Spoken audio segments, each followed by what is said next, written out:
It's Jazzy. I'm here to show you guys how to make a boom bap beat in Ableton. So I'm gonna just run through a bit of my process on how I would do it. So I've got this sample from Splice loaded up. I can do another video on doing one without samples too. So it sounds like this.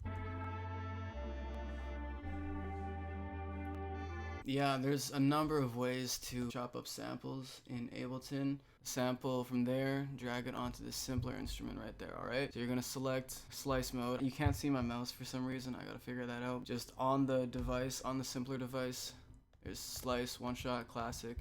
You're gonna go to slice. This basically just chops up the sample and maps them to your MIDI keyboard automatically. There's a few different ways for it to be sliced up, and you can't actually see the menu there either, so I gotta figure that out. So there's this slice by, right now it's on transient. That means any peak basically in the waveform, something hits and then it gets quiet really fast. That's what a transient is.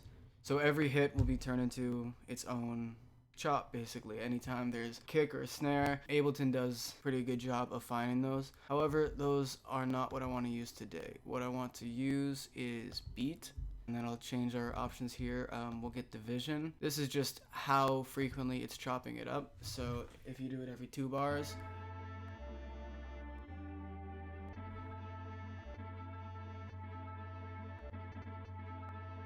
that's just me playing it on my my MIDI keyboard that I got here.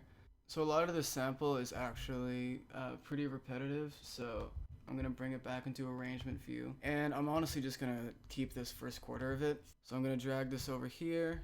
So it's super simple chop for this one. I just sliced it up every half bar basically. So this thing's 2 bars, so we have 4 chops. The last 2 chops here are pretty much the same thing, but it's just kind of like extended, like there's a little bit of difference in there, but basically now that we have that, we'll just make a clip, find a tempo. 97, I like 97. Okay, so now we're just gonna record some chops. So we're gonna select our instrument here, and you see there's these different rows of clips up here. We're just gonna choose the first one, doesn't really matter. I'm gonna click on the red circle, it's gonna give us a count in at our tempo, so we have the time, and then 1, 2, 3, 4. We're gonna start recording on the next downbeat. So I think I might lower the tempo a little bit. 92, yeah, I kinda like that.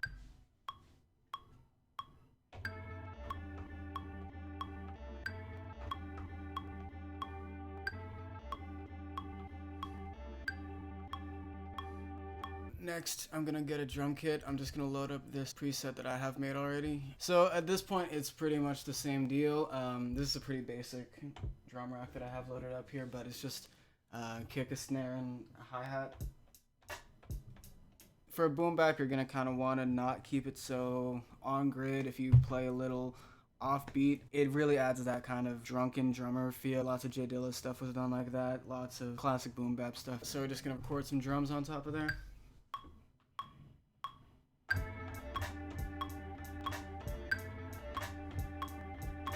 That should work. I want to add a trumpet sound on this because it feels a little empty.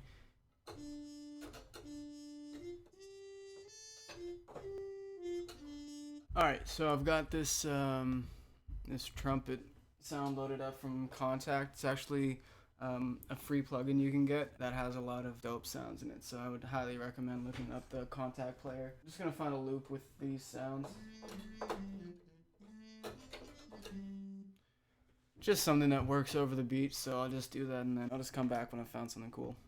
Okay, I kind of found a loop that I like, so I'm just gonna try to lay this down real quick.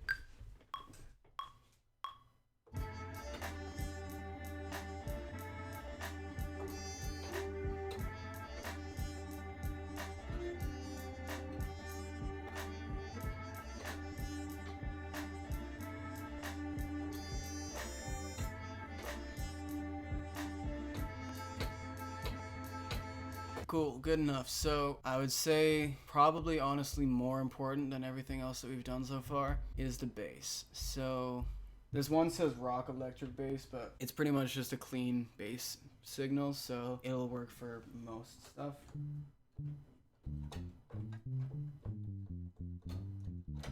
I'm gonna mess around, try to find a cool bass line to put under this, and then we'll record that. Alright, so I kind of found something that I like.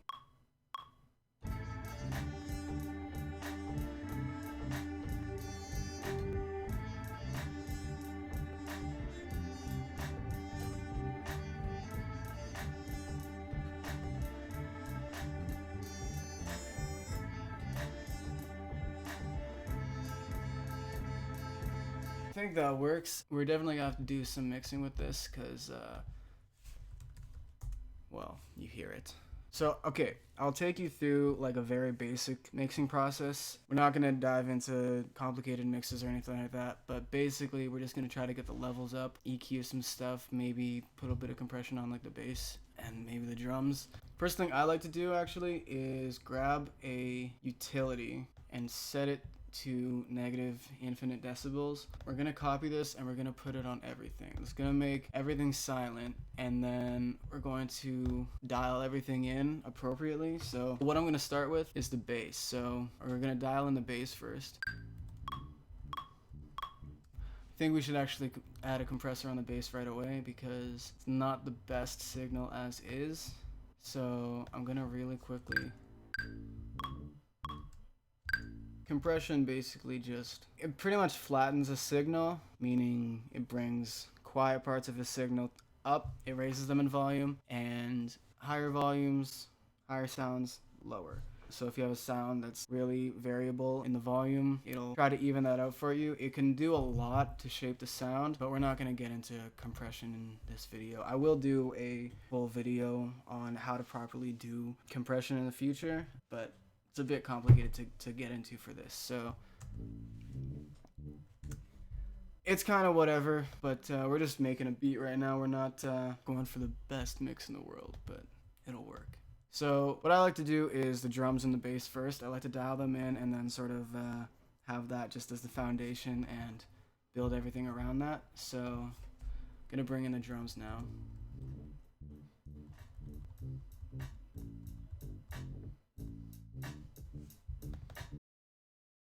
Okay, so what I'm doing right now, we have the utility in front of the drum rack as a whole. That's gonna affect the volume of them all. We want to go in and make the levels a bit different for each individual drum. So I'm just doing it within the device itself. So if we go on our kick here, there's a gain. So we can adjust that accordingly with each sound. It's alright, it's nothing crazy. It's just an example to sort of go over the process. Let's do the sample.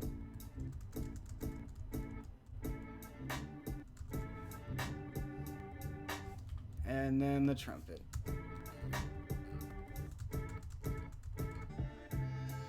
And I think these chops are a little too off-grid in some parts. It's good to have your sounds when you're going for this kind of style not so quantized and on beat. In this case, I think there's a couple sections that are a little too wonky, so I'm gonna just make some adjustments in certain areas.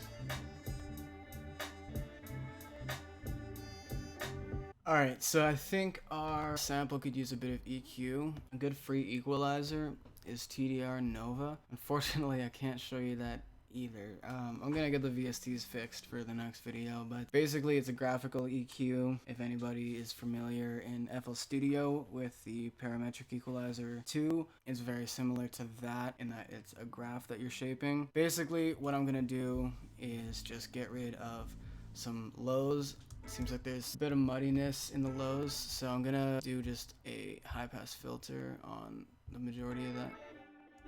And I'm gonna bring up some highs, and then I'm gonna use this plugin called Isotope Vinyl. For those of you who don't know what it is, if any of you have seen RC20, it's basically stripped down version of that. It's a different company, it's by Isotope, but it does similar things and it's free. So I'm going to add some wear. I'll have it so you can see Isotope the next time. For those of you who've downloaded it or know what it looks like, I'm gonna dial in the wear.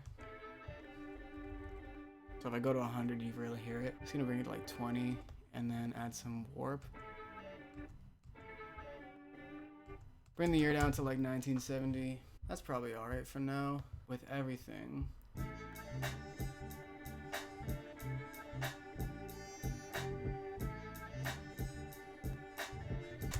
The drums are pretty lacking. I'm going to add another separate drum rack for percussion. Just get some auxiliary perks in there.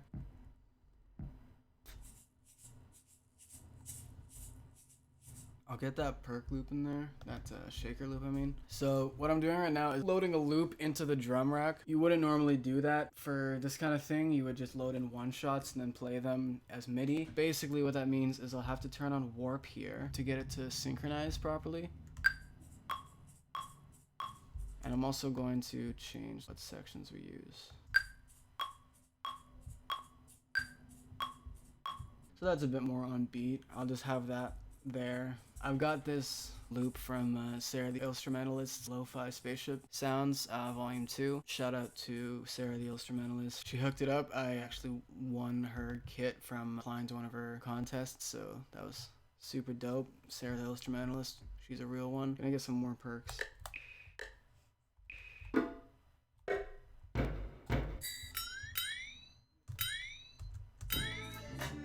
That's a little West Coast thing.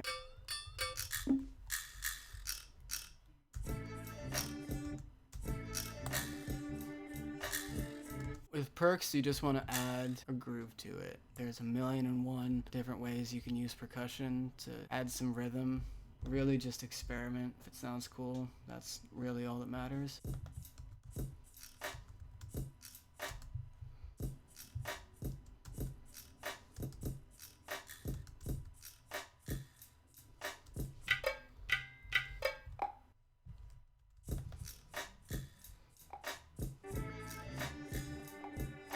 That's the basic idea. Right now we just kind of have all these different clips looping next to each other. Not to be undervalued, arranging can make or break a song, and you don't want to get into the habit of always making loops because sometimes that can be uninspiring. So I'm going to throw together a quick arrangement